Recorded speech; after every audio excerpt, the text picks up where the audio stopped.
And welcome to Mindshifters Radio. Today is Wednesday, January the 7th, 2026. Apologies for being a couple minutes late. We were attempting to get Lincoln to take a nap during the radio show, but that doesn't appear to be going to work. He's sitting behind me here with his bottle. So anyway, we welcome you to the show, and I'm going to say welcome, Michael.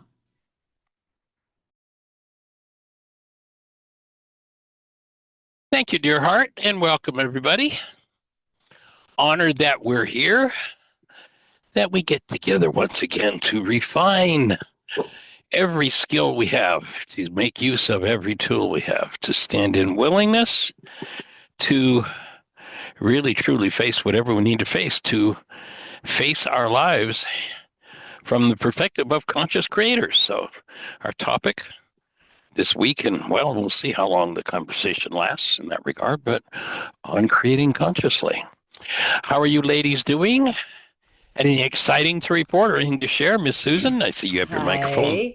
Hey, welcome. I got a question for you because I was on Dr. Tim's show last night, and it came up. People had a question. Do you still do worksheets? I said you do. I do. I use every tool.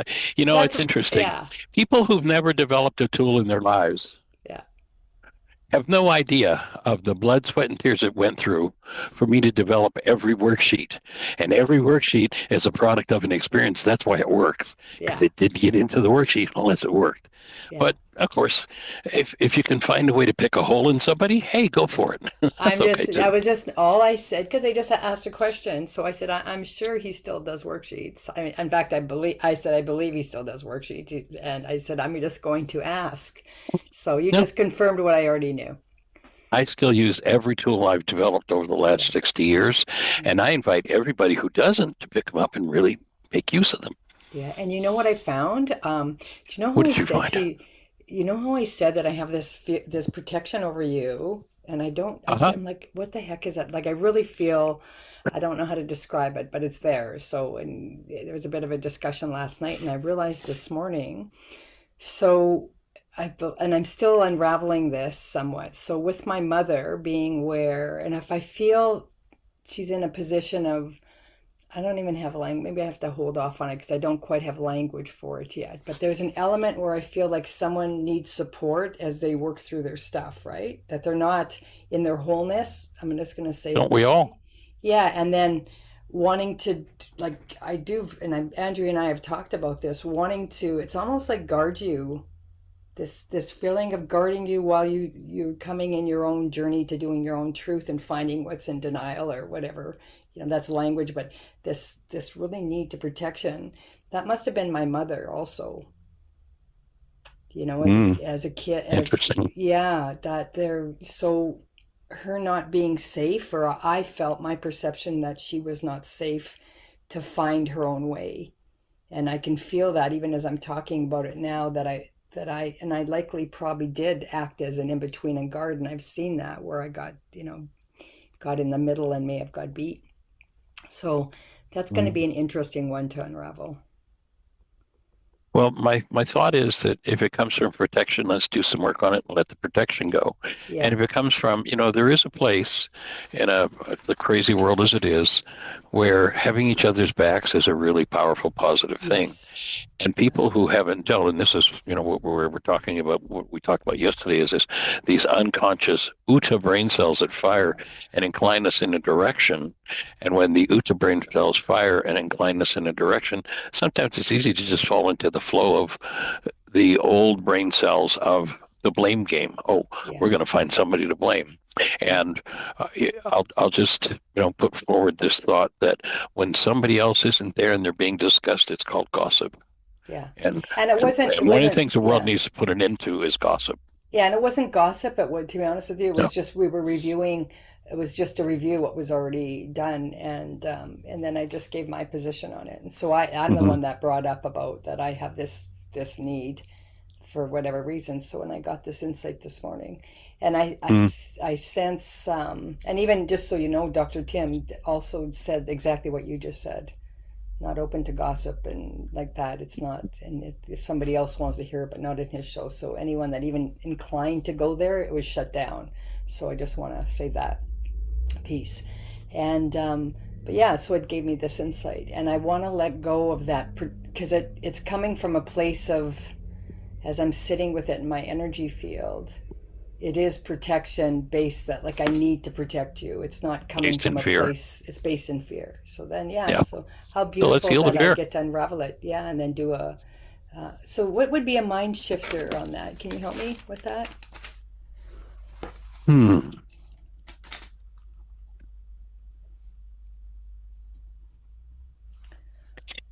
It's safe and healing for me to stay connected to active present love,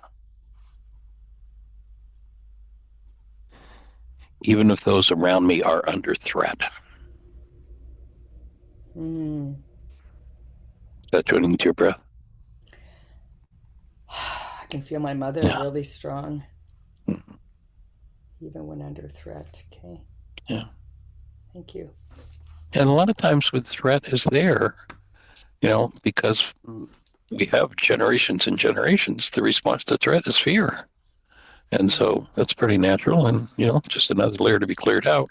And there's where, and I'm excited about the fact that we're stepping into the responsibility communication aspect of the codependence intensive, because the whole language, when we realize that our perceptual constructs are formed by our language, Yes.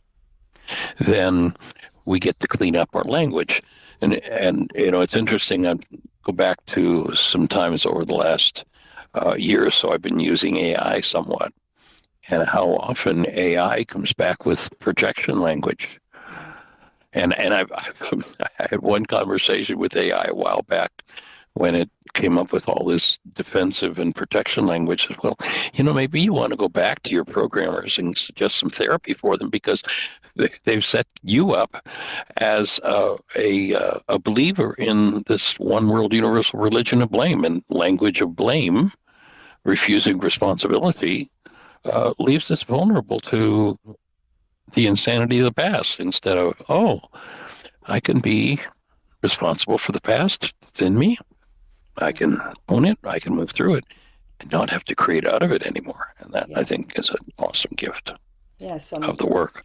I agree. And this is a beautiful opportunity to, to just go into deeper and the next layer. So I'm grateful for what's arising. So thank you. Oh, I saw Saul was on here too, and he just suddenly disconnected. I thought maybe he was here. He came on video if he was going to. Was there for a second? Yeah. Yeah. Excellent. Thank you. Cool. Any other thoughts? No, I'm complete. All right. Well, anybody else have any thoughts before we move into the more of the responsibility, or pardon me, the on creating consciously work that we're going to unfold over the ensuing days? All right. Well, then, yesterday we talked about the idea that there are 3 different places we can live from, and that 2 of those places are death. If we're living from a driven or a controlled place, then we're living from the past. It's the replicant mind playing it out.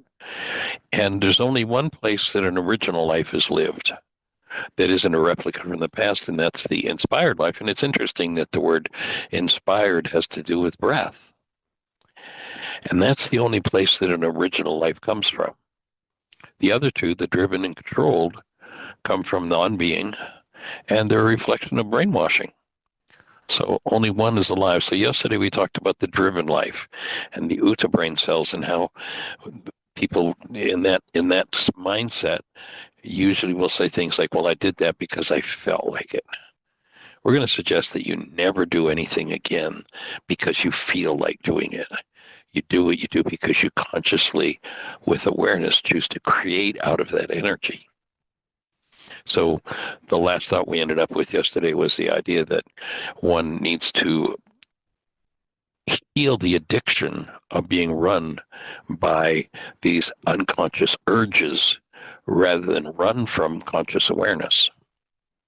So that was the first of the three that we talked about yesterday. So the second one is one of being in living a controlled life, living from the outside. Again, it's a reproduction run from the past, but controlled by the external world, or at least what our minds show us as the external world. So the tools for making a life out of this pressure system from the external world include things like force, manipulation, pressure, peer pressure, threat, seduction, advertising, indoctrination, and sadly, to a great degree, education, because recognizing, as we spoke about yesterday, education, educare means to draw out, doesn't mean to put in. And so if we're really going to educate, then the objective is get the replicate mind out of the way. Again, you got to be out of your mind and bring forward a life that comes from this place of origination instead of replicating the past. So to draw out what this work is looking to do is to free each of us from the self we thought we were that was based in past dynamics and wake up to who we are as human beings. And so if one is going to put an end to this form of replicate life being controlled from the outside, then one is going to have to rid themselves of the habit, or again, we may even recognize it as an addiction to succumbing to the authority, to those who would lord over us, that they know what we should be doing better than we know. And that means that we step into a place of liberty. Now, liberty doesn't come from fighting some external force. If that's the idea of liberty, then one is simply playing out of that replicate mind again. And the life or relationship for each of us, we were each with our first breath given an equal amount of the presence of love and an equal amount of power. The external world has set the game up to make it look like some people have power and some people don't, and that oftentimes becomes an excuse. Oh, you see, I don't have the power, you do. Well, we were all given an equal amount of power, and the way that nobody ever loses any of their power, but we can hide our power through blame in our brain's image of others. So when one actually steps into responsibility communication, when one actually uses the tools of ownership and responsibility, then one gets to reclaim their power. So life then becomes an original rather than a reproduction of past associated traumas controlled from the outside world. So the third place to create, and this is the only place where we really are stepping into creatorship, like how the Course in Miracles defines, those first two places as we make things from there, but there's no actual creation from that level of mind. So the objective is to live in being, to quite literally cast aside the non-being self. When Yeshua says, in order for you to live, you have to die, he's saying there's a self in you that is fake, that is built by pressures from the outside and from generational patterns in the inside. And if you live from that, then you'll never have lived. One of my early mentors used to have a favorite saying that he would use, and he would say that the 700, I don't know where he got this number, but what do you say, 700 million people live and die every century and never even know that they've lived. Why? Because they've just played out the programs from the past. So if you're going to live a true human life, what we might say a God life, the experience of that is going to be the continuous cellular experience of love. It's going to be aliveness. There's going to be enthusiasm. It isn't going to be a life of, oh, I'm down because of what you did. It's going to be a life of, well, you did something I don't agree with or approve of or what have you. And I'm going to still live in the enthusiasm and the aliveness that I choose to live in. And I can hold you accountable for what you do. And I'm happy if you hold me accountable for what I do if I'm off base too. That's an awesome thing to do. One of the things that's required to do though that is really true, rigorous honesty. And that's pretty unusual. And all you have to do is listen to language. When language falls off the cliff to the pretense that somebody outside of me is responsible for what's happening inside of me, then we know that we just left the world of conscious creation. So in that world of conscious creation is going to be aliveness, enthusiasm. The intuitive faculty is going to be available continuously in that state. And that means that one breathes continuously, because that's how the intuition comes into human physiology. That's how the intelligence comes into human physiology, is through the breath. And so keeping that breath moving, if there's anything in carbon-based memory that's off base, the simple continuous movement of the breath means that the intelligence that comes into physiology with the breath. Physiology, remember, is pretty stupid. All that physiology is a piece of carbon. Yes, there's data in it, and the data can play out, and the carbon is structured to work in a certain way that when you look at it, it looks intelligent. But intelligence is the ability to choose to do something different. Intelligence, I would say, is the ability to not have to follow the old patterns or the old dynamics, but rather to really truly bring in something new. And of course, if one's living in that being life, and along comes a situation that brings up some form of fear or hostility, then and recognizing the fear or hostility are of the illusion, then one takes the tool of forgiveness and removes the fear or hostility. And so the whole body of work becomes, about empowering one to step into the healing process, into ownership, and to move through what one needs to move through. And my offering is that we're meant to experience life and feel out of being and a connection to love, rather than feel out of what's happening or what's been resonated in the moment out of our past. And my offering is there is no future. There's no life in the past. It happens in the present. So how does it work? If we listen to the scientists tell us that space is a fabric. It's not empty. And that we're a part of the fabric. Underlying this body-mind unit is this matrix that's intelligent field of love. And this intelligent field of love has allowed itself to become subject to our choices. You hear the Creator saying, of the works of my hands, and I would say that would be the whole matrix. Of the works of my hand, command ye me. So here's the Creator, the matrix, saying, okay. And you can almost imagine the moment where the Creator, recognizing this whole awesome creation, and realizes that it's in charge of everything. That it runs the whole show. So you can imagine the point where, if you could fathom this creative power saying, I've been in charge of absolutely everything to date, and now I'm going to do something different.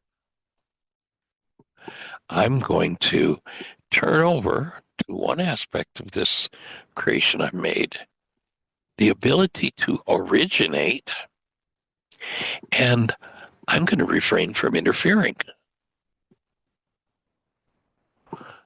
Okay, so here, human, you are my highest creation, and I'm going to change according to your instructions. Literally, the creator saying, I will change my structure according to what you asked me for. And recognize that while we have this ability to originate and function from being, we don't know how to structure or restructure or do anything, in the last analysis. I mean, if I say to somebody, do you know how to raise your arm? Most people would say, well, yes, of course. I said, okay, then please, if you know how to raise your arm, I would like you to explain the process to me. Would you tell me what brain cells fire at what voltages? What nerve pathways travel down to which muscles, which nerves, which balances and counterbalances? How much pressure needs to be put on this muscle to counterbalance that muscle for you to raise your arm? And the truth is, the best physiologist on the planet couldn't tell us how that works. But there's something in us that does. And that something is said, tell me what you want, and I'll bring it to you. Now, unfortunately, once people engage in telling that power to bring them something that they want, like, oh, I look back in my family system and I see all these relationships based in hate. I don't want any more relationships based in hate. Well, if I say, I don't want you to think about the color of your car, what moves in you? Something about the color of your car is what's going to move in you. And so when I put a frequency into my structure, when I allow a frequency to cross my mind, whether it's out of the desire to have it or reject it, the fact that it crosses my mind, it makes an impression on this structure that says, just put a frequency in and I'll play it out for you. So I don't have an idea. I don't have a clue how to raise my arm, but there's a power in me that does. You go back to Yeshua, and Yeshua called that power the Father.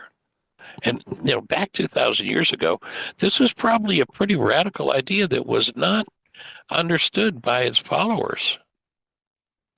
He said, the Father within me does the works.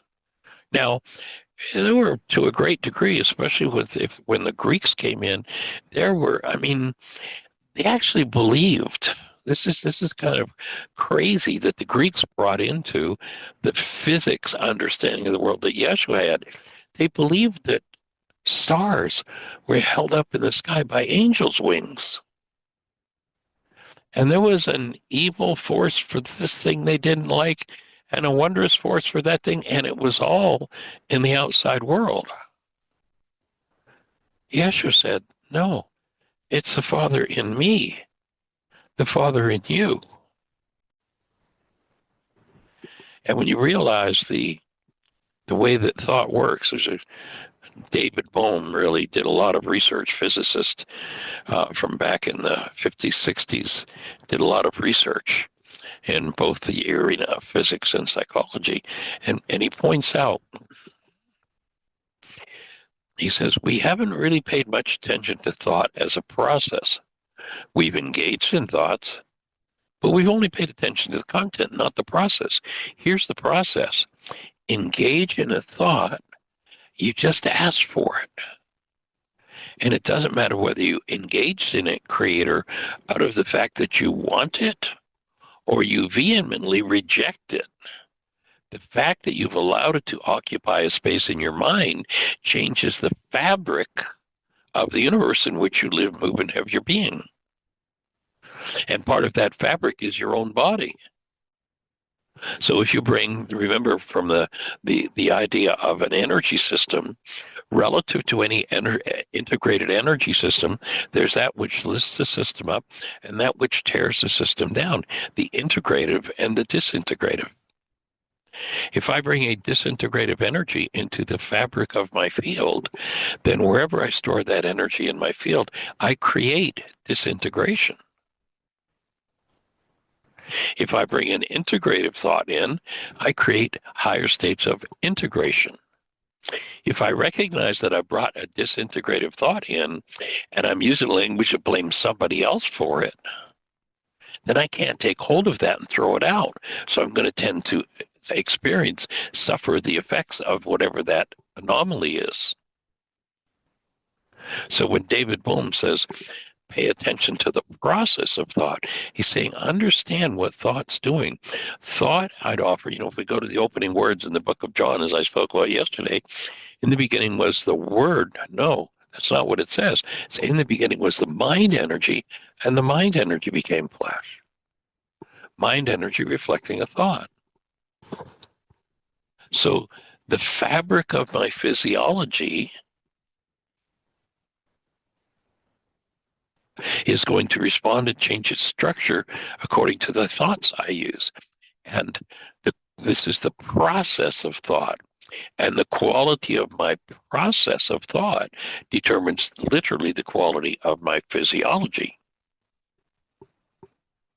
And then you look at, there's a quantum physicist named Jack Sarfati, Sarfati, excuse me, quantum physics. He says this: matter is gravitationally trapped light. Who directs the trapper? Mind energy becomes flesh.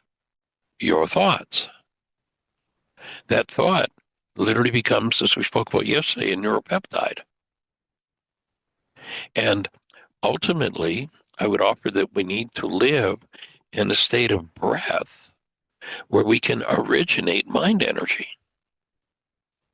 And that breath brings in this intuitive mind.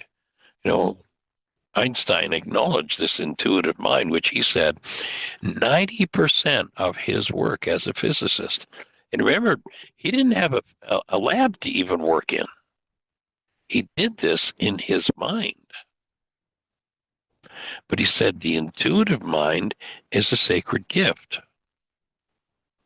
And the rational or the replicant mind is a faithful servant. The fabric obeys what we engage in.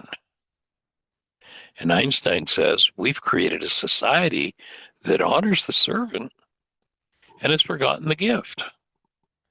And what we want to do is restore the understanding of the gift that rather than simply replicate mind energy from the past, and we've got this huge multi-generational database. When you realize that stored within your structure is every thought that's ever been thought, we call it genes, but every feeling that's ever been felt, every reality that's ever been engaged in by your bloodline, that literally is stored in the fabric of your structure. And if everybody in your bloodline that's over 100 years of age from the point of their first breath, if everybody that's over 100 years from their first breath is dead, then stored in the fabric of your structure is death. If you're going to create consciously, obviously you're going to have to face that stuff and learn to remove it. And the removal of that is called forgiveness. Michael Talbot, who wrote a book called Mysticism in the New Physics, quotes a man named Sir James Jeans in his book. And Jeans, another physicist, says that the universe is more like a giant thought than a giant machine. Talbot goes on to say, on a primordial level, it is impossible to differentiate among light, matter, and empty space. The signals pulsing through space provide instant communication between all parts of the cosmos. These signals can be likened to pulses in the nerve cells of a great cosmic brain that permeates all parts of space. Oh my God, that sounds like he's describing the creator, the fabric of life. The space in which we live, move, and have our being. And my take, and Winston Churchill had a great insight in this point. My take is that to give up a paradigm that has been cherished and honored and believed by generations and generations in your bloodline, and perhaps your whole culture. Like, you'll notice that every one of us, by the age of 4, was a card-carrying member of the One World Universal Religion of Blame. Now, that becomes a very sacred thing to give up. Interesting, Solly is with us, and he had spoken to us a little bit from the Netherlands. And back a few years ago, Peter Strino, who's from Sweden, had shared with us what he understood at that point to be a codified law. And the law basically said, don't be better than us. Don't think you're higher than us. Don't think you can rise above us. And if that kind of thinking becomes cherished within a community system, within a culture, within a family system, going against it is quite a challenge. And the way Churchill said it, he said, men occasionally stumble over the truth, but most of them pick themselves off and hurry away as if nothing happened. But we're not going to stop, and when we stumble over truth, when we start to understand a principle, we're going to stick with it and begin to understand how this creative process works. Fred Alan Wolf is a former professor of physics at San Diego State University and at the University of Paris. And he's talking about this whole idea. And we started out this section with the quote from the discoverer of quantum physics about the fact that matter does not exist. And so here's what Wolf writes. He says, the only mystery of quantum physics lies in the wave-particle duality described by Richard Feynman, the Nobel Prize-winning physicist. Atomic objects, electrons, protons, neutrons, etc., sometimes behave like particles, and at other times like waves. When does an atomic object behave like a particle, and when like a wave, he asks? According to many quantum physicists, he says, this is Wolf speaking, the answer depends on whether or not the object is observed. The action of simple observation causes a wave to collapse, producing a particle. Now, he says, what kind of action is simple observation? Nobel laureates Eugene Wigner, Brian Josephson, and many other physicists, including myself, believe it may be a fundamental event beyond physics. We view it as the action of consciousness. Without such actions, the world and all of its participants, he says, would remain wispy, ghost-like quantum waves, and there would be nothing physical at all.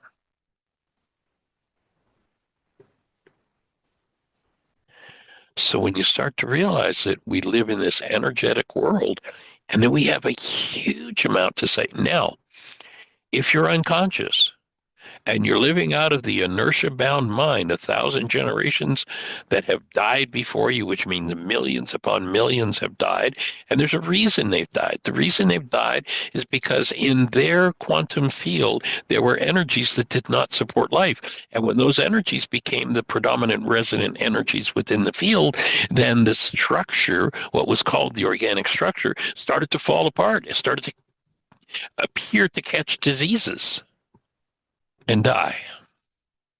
And recognize the bottom line truth is we are the inheritors of that.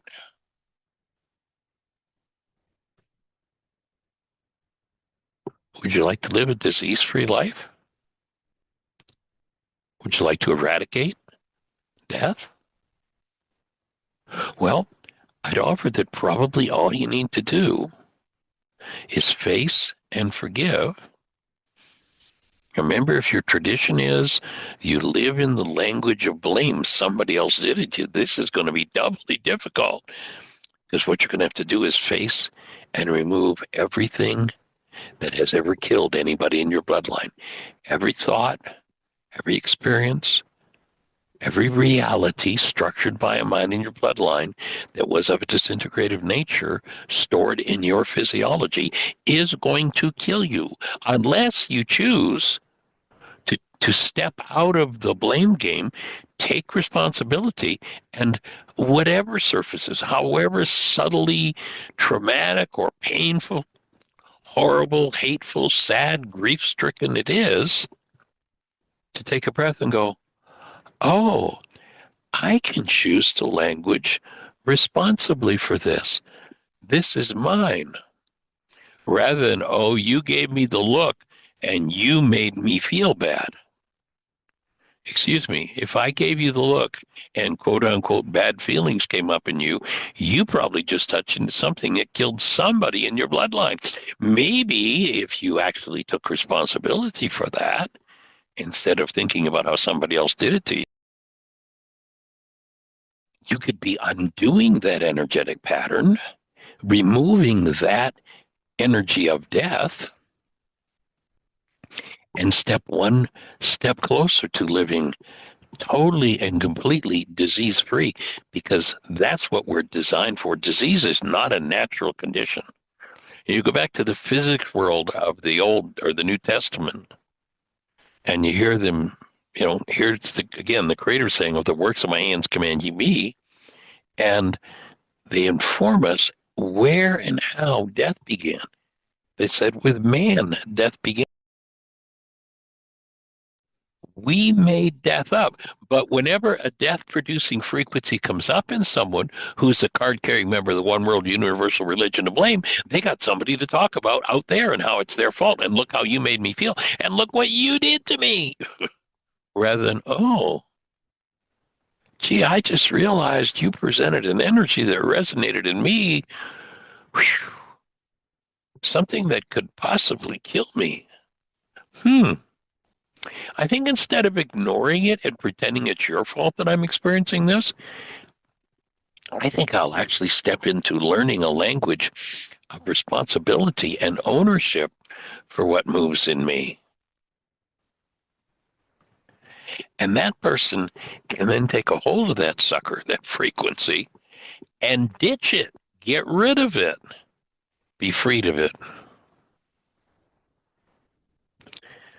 So you look at this idea of wispy ghost-like quantum waves. Let's imagine if I, when I do this workshop in person,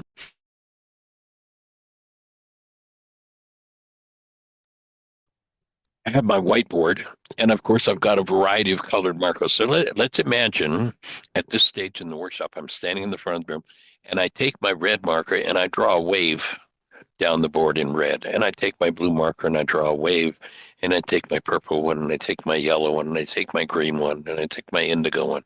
So we have all these quantum waves on the board. What's it take to collapse one of those waves into a particle? It's going to take a matching frequency that through resonance is going to add energy to that wave and cause it to collapse.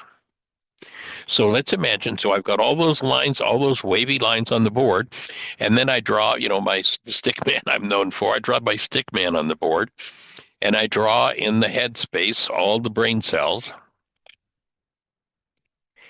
If that person or that stick man that I've drawn on the edge of the board has no brain cells, for the sake of our metaphor, for red, there is nothing of the red frequency range emanating from that person's brain cells.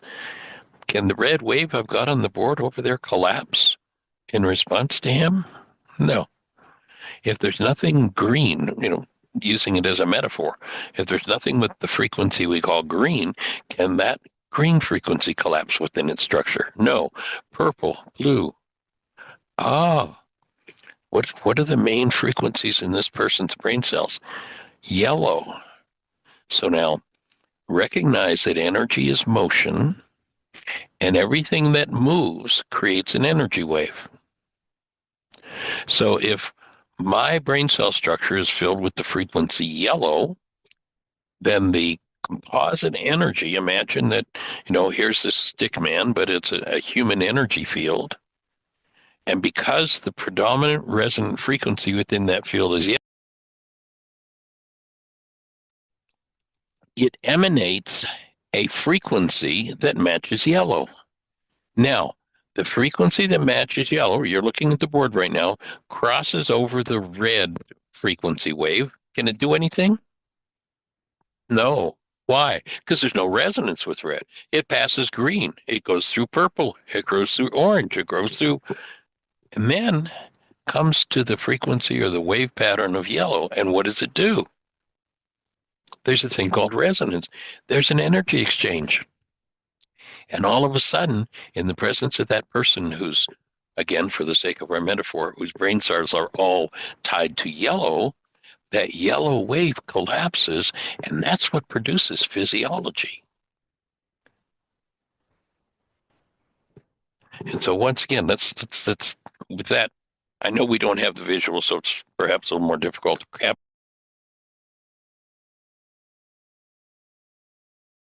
But So just let's read Fred that. Allen. Yeah, let's read Fred Allen. Oh, sure, go ahead.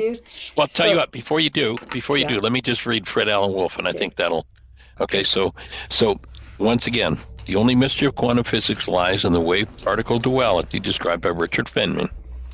Atomic objects, electrons, protons, neutrons, etc., sometimes behave like particles, and other times like waves. When does an atomic object behave like a particle, and when like a wave? The answer depends on whether or not the object is observed. So the person whose brain cell structure is filled, for the sake of our metaphor, with yellow is the observer that impacts only the yellow frequency that I've laid out on the board. Because there's no resonance, it passes through every other frequency and has no impact. So if yellow represents aliveness and health and well-being, this person's physiology is going to be filled with it. If yellow represents death and destruction and sadness and grief and rage and blame, this person's in big trouble. But it's the interaction between the two that causes the wave to collapse and produce a particle. So again, what kind of action, Wolf asks, is simple observation.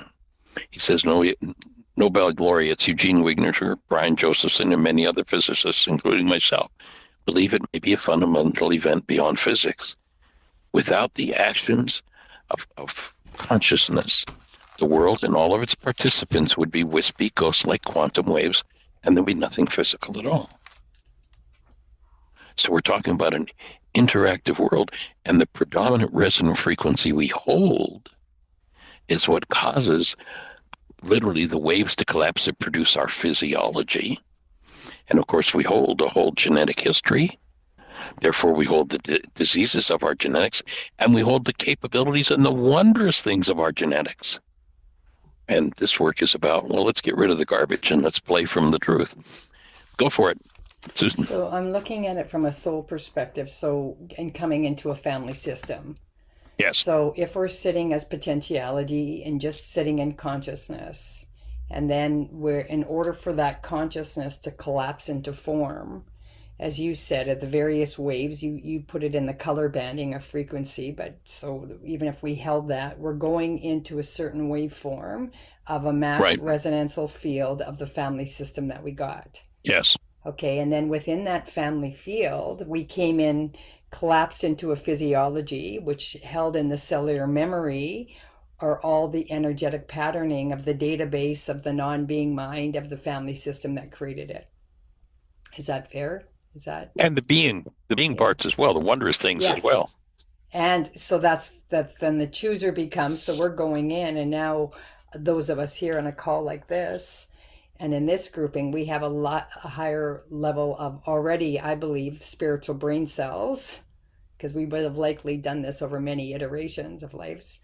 And here we are now, we're holding the being mind, love, conscious, active, and present, as we liberate and transmute those lower banding, those frequencies that would have been created from the non-being mind. Right. Is that right? Is that fair? That would fit, I think. Yeah. Okay. So everything outside of us, as you're saying, what we're resonating, what we see in our reality is being created from our own state of consciousness, right? Yes. From the content of our own structure. Yes. And then everybody that comes in and every experience, the journey is to stay within and being able to clean up our own mind. Yes. That And would be the objective. Yeah. yeah, yeah. And of course, when we think about we're coming into this family system with all these dynamics, Hmm. as we've said before, the sneaking suspicion that we are our own ancestors. Yeah. So we've set this stuff up, and we're Yes. going to be our own descendants. So there's never a better time to take responsibility and clean it up, rather than pretend that, oh, look, yellow out there is attacking me. Look what yellow's doing. Well, Yeah. the only way yellow could even come into my field is because that's what's in my brain cells. Exactly. And the way I change it is not by pointing my finger at the yellow frequency and look at you collapsed in my face. Look what you've done to me. It's like, ooh, what's in me that's caused yellow to collapse in my face and do this? What do I need to clean up? What's my next piece of work? Yeah, and the biggest thing I'm seeing now, because I'm really sitting back and when experiences are happening in my reality and there's incoherence or disintegrative energy playing out, it might not, and I can often see that it's being cleaned up maybe from 15 lifetimes ago. Maybe I was the character in that life, or it was in the family system. And I can see where there is an opportunity for truth to be revealed in that moment when these two incoherent patterns or these patterns have come, disintegrative energy has come to the surface. So that often resides in some form of conflict that's arisen right there. And what's happening, I experience as truth is just wanting to be revealed and brought back into harmony. And when we can hold love conscious, active, and present, and through the breath and being in the experiencing and allow truth to be revealed through Ruka, that's when the true cleanup is happening and the transformation which returns it back to love.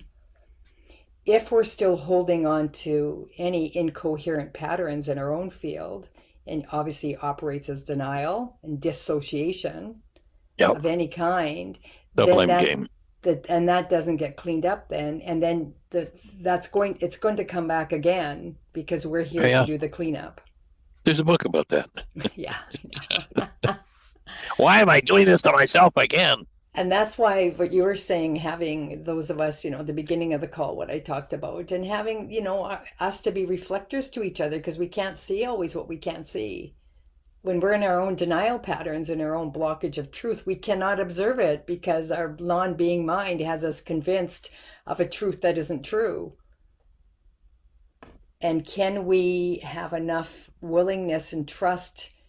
It's funny because even with my buddies and Andrew and that, and say, like, I know I give them the benefit of the doubt that they, if I can't see what they see when I'm in blockage to truth, I will lean in for their support, even though I'm in deep resistance of it at times. So Well, we're here to walk each other home, right? absolutely, absolutely. Yeah. And to be responsible in one's language, Mm-hmm. which means that if I'm in pain, I'm not talking about somebody else, I'm talking about me. Yeah. And to be totally honest, Richard Feynman, who I just mentioned, he has this quote that you've heard me use recently, where he says, it takes a specific extra type of integrity Mm-hmm. that is not lying, but bending over backward to show how you're maybe in error. The first principle is that you must not fool yourself, and you are the easiest person to fool. Mm-hmm. And what my offering is, that what fools is the thing that literally is running this whole world of trauma and blame and suffering and death, is the power person dynamic. Mm-hmm. And to look at and embrace that, it's huge. Yeah. Yeah. Thank God It's huge. it So is. the rigorous honesty and to hang with it, to stay with it. Yeah. But what do most people do? Denial, dissociation, turn tail and run. And I got to share last night, Dr. Tim, he did a beautiful said, all of this that has went down for him was a beautiful demonstration of the power person dynamic, like what happened in the community here, and he was able to see that really clearly. So that's beautiful, I thought. Well, Yeah, that's awesome. Yeah. yeah, that Well, that you know, yeah, in play. I'd put forward the thought because it's actually that dynamic goes back to 2019, and the first thing that I did was I invited that process to be engaged, and Mm-hmm. instead of this acknowledgement that you're speaking of now, which is wondrous, Mm-hmm. what I got was laughed at in the face. Well, and then And so I think recognizing, that's awesome. And maybe he's just bringing, because Dr. Tim has never done that workshop. yeah, So he's got a periphery knowledge of it, but never been at the core of it. Maybe bringing the Power Person worksheet into that group and actually doing it. That would be, yeah. as you were courageous enough to do over the last several weeks. Mm-hmm. Maybe Dr. Tim would do that with his own group there. That would be pretty awesome. Yeah, well, I'm That sure would he's be going healing to for everybody. watch the show. And the thing is, what I'm noticing, even in me going through, the workbook over the number of weeks, right? We started it in September, I think, and then it wrapped up just before Christmas. That, every week looking at all the patterns, and so much I could not see that I was in blockage and denial of, and replicating the power person behaviors, not even knowing it. Like, the shaming and that, and how the overlay of those behaviors were operating my mind, and I believe, yeah, I mean, it's a step by step, and I know he's doing the work, and I know you're doing the work, and whatever, the best part is Ruka's in the middle. Yeah, And I can tell you one always. thing, what I know for certain, everything is serving the evolution of our soul. So, and Hmm. this Yeah, experience of going down, to be looking at ourselves, and it's, yeah, yeah, that power person dynamic has been yeah. good to really perceive that, layers and layers, and probably I'm going to label at least 15 uh, operating patterns that I do, that I really Mhm. dialed in, and there's many more coming, and even the need to protect others, which I'm finding the one right now, all driven from power person. Yeah. Well, So I would be delighted to step in and facilitate that if the opening is there for it. That would be yeah, awesome. let's I'd just be a put, happy, yeah, happy participant. Very excited and delighted participant. yeah, and both sides have to be willing to see that both power persons are Yes. operating on both sides, right? So it's in the field. No, not necessarily. Yeah. Wherever there's a power person dynamic operating, there has to be the acknowledgement of it. Yes, if there's going to Yes. be healing, Yes. that we have to come out of denial. Yeah. Exactly. That's the key to the whole thing. Yeah. And so it's in the field. And so, yeah, thank you for that share today, because it was really so many layers, and it was really just listening to it energetically, and yeah, layers and layers.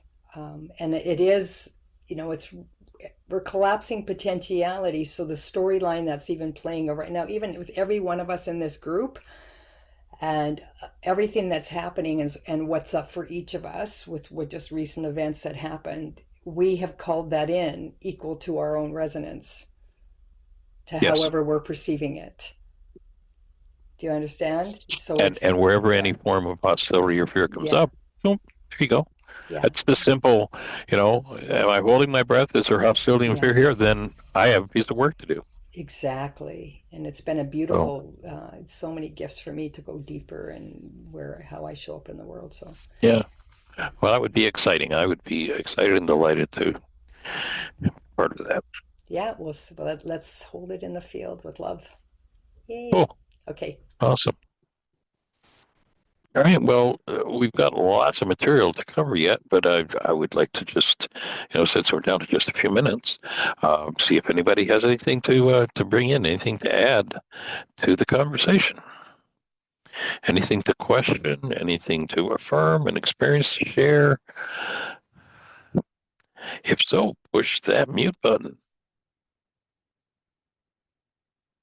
Otherwise, I'll step back into the last thought or two from this section on creating consciously workshop, and we'll call our show. So we've been talking about the observer effect from Fred Alan Wolf. So recognize that the observer effect changes the observed phenomena. So what is that effect? It's simple resonance. Physics, as far as I know, is still talking about the observer effect, but we don't know what it is. Well, I wish that some of them had been with me back about probably 37 or 38 years ago when I went to keynote at a global science conference, and one of the other keynote speakers, you've heard me speak of this before, was Marcel Vogel. And Marcel Vogel came and brought this thing called a Delaware camera, which was a camera that does not just take light in through the shutter and register on the photographic plate, but rather has a tuning mechanism. And when you tune the mechanism properly, if that frequency, even if it's non-physical, is in front of the camera, that's what reflects on the plate. The upshot of Marcel Vogel's presentation that day was to show us the high energy waves that leave the mind when we think a thought. There's the observer effect.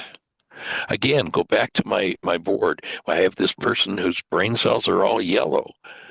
Resonating, literal, high energy, measurable, actual quantum wave is leaving the person who, in our metaphor, has all brain cells tied to yellow, and that yellow wave radiating it out from that individual causes the yellow wave to collapse. That's the observer effect that physics hasn't figured out yet.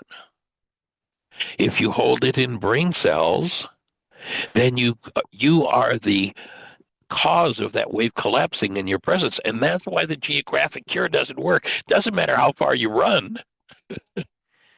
Unless you go in and change that frequency, guess who's going to show up? It's always going to be somebody who's going to play it out.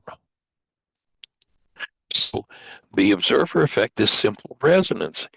Each observer changes the behavior of the observed because of the resonance between those two and the composite wave radiating from the brain cells of the observer. So when you start looking at this whole thing of how we create, when they said, take care, let's go back now. Let's see if thousands of years ago they had a clue what was going on. Take care of the heart, for out of it are the issues in life. On our board with this fellow with yellow brain, where are the brain cells stored? That's what would be called the heart in the ancient Aramaic. Take care of that, for out of it are not the yellow wave that collapsed out there and hit you in the mouth, canceled the thought, or did whatever they did. That's not where it comes from. They were guiding us back to go back inside yourself. What is it in you that causes that to collapse, to become part of it? And then remember that it's done with mind energy. The creative process originates with mind energy and, of course, reflects as words. You remember this said, every idle word will be accounted for. Every frequency you engage in will produce a result in the quantum field.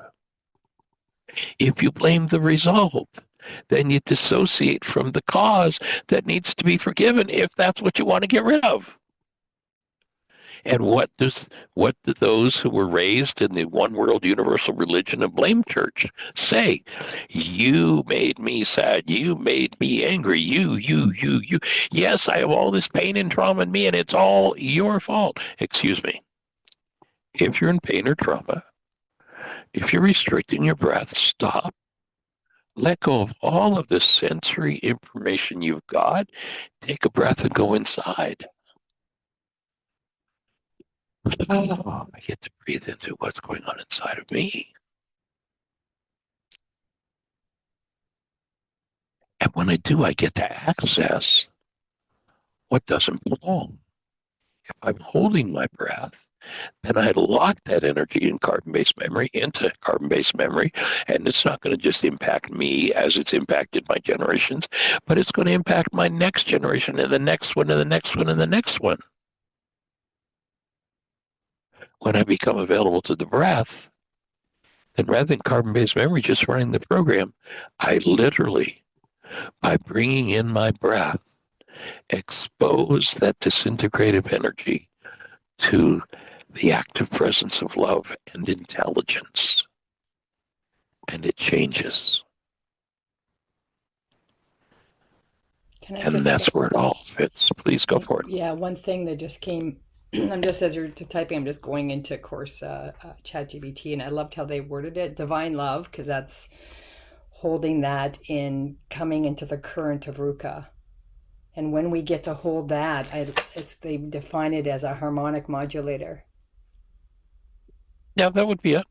And bringing so Resonance. whatever distortion or disintegrative energy is present in the moment, we have the capacity to bring it back to its original energy of divine love. That's done by breath. By breath. Yeah, when I cut myself. Yeah. Again, go back and, that the way the Greeks interpret is so backward and insane, where they said the unforgivable sin is the denial of the Holy Spirit. Yeah. Which there's no Holy Spirit in Aramaic. It's the breath, that the holding of the breath. What they're saying is, if you want to, if you're that person with all the yellow frequencies in brain cells, and you want to keep that yellow trauma collapsing out there, you just deny the thing that will change the yellow frequency in you, the breath. You deny it access. You hold your breath, and you get to stay exactly there. You open the breath, bring the breath in, the intelligence of the breath literally resolves whatever death energies, whatever energies are not coherent with the field. It dissolves them. And that's called forgiveness, and we're free of it. And then once we free ourselves of those yellow frequencies, bingo, the one that collapsed out there, bingo, it's gone. Yeah. Like a miracle. Yay! But the beauty of it is there are no miracles. It's just how it works. So awesome. Well, thank you, everybody, for being here. Appreciate you. Extending love to you each, and wishes for the best year yet of your eternal life.